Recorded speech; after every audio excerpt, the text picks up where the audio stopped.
Hello everyone, welcome back to my channel prince kitchen diaries. आज आपण बनवणार आहोत गणपती बाप्पाच्या आणि सगळ्यांच्याच आवडीचे उकडीचे मोदक। इथे मी 2 वाट्या तांदळाचं पीठ घेतलं आहे। पिठाचे उकळवणी घेण्यासाठी इथे मी पॅनमध्ये पाणी गरम करत ठेवलं आहे। त्यामध्ये थोडं मीठ आणि तेल घालून पाणी छान उकळून घ्यायचं आहे।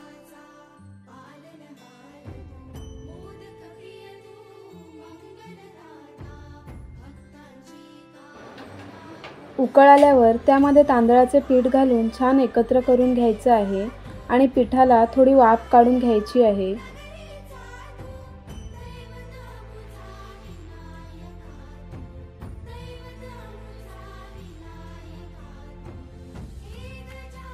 त्यानंतर हे पीठ एका प्लेटमध्ये काढून घ्यायचं आहे आणि थोडं थंड झाल्यावर हाताला थोडं थोडं पाणी घेऊन पीठ छान मळून घ्यायचं आहे।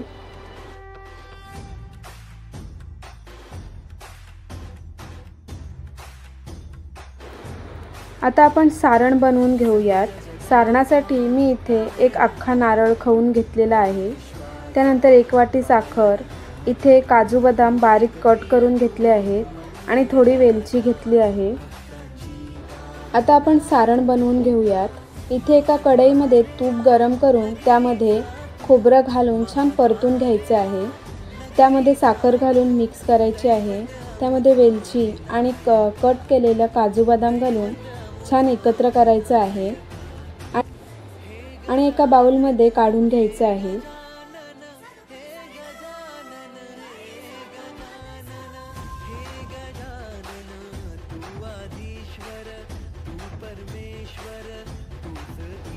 आता आपण मोदक बनवायला सुरुवात करूयात। इथे पिठाचा छोटासा गोळा करून घ्यायचा आहे।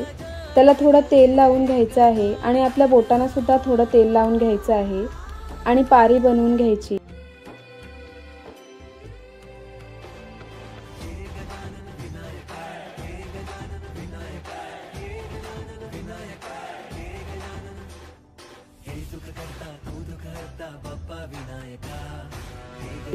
नंतर त्याला बोटांनी अशा कळ्या पाडून घ्यायच्या आहेत।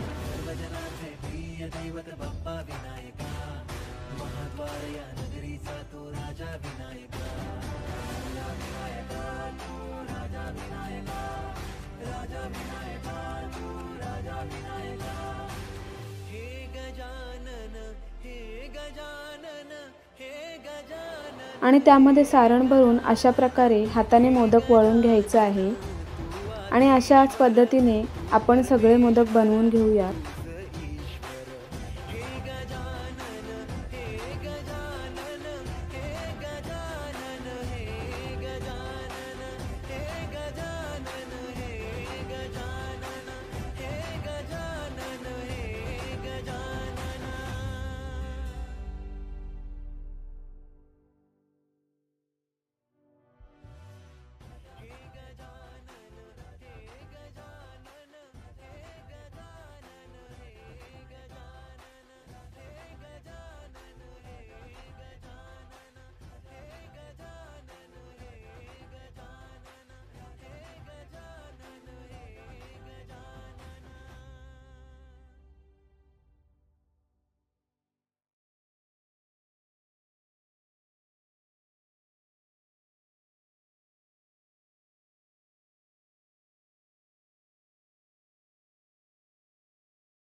आता इथे आपले सर्व मोदक बनवून तयार झालेले आहेत। आता या मोदकांना आपण वाफेवर 5 ते 10 मिनिटं वाफवून घ्यायचं आहे। त्यासाठी इथे मी एका टोपामध्ये पाणी गरम करत ठेवले आहे। मोदक वाफवण्यासाठी जाळीला तेल लावून घ्यायचं आहे। नंतर मोदक त्यामध्ये ठेवून घ्यायचे आहेत आणि ही जाळी टोपामध्ये ठेवून मोदक वाफवून घ्यायचे आहेत।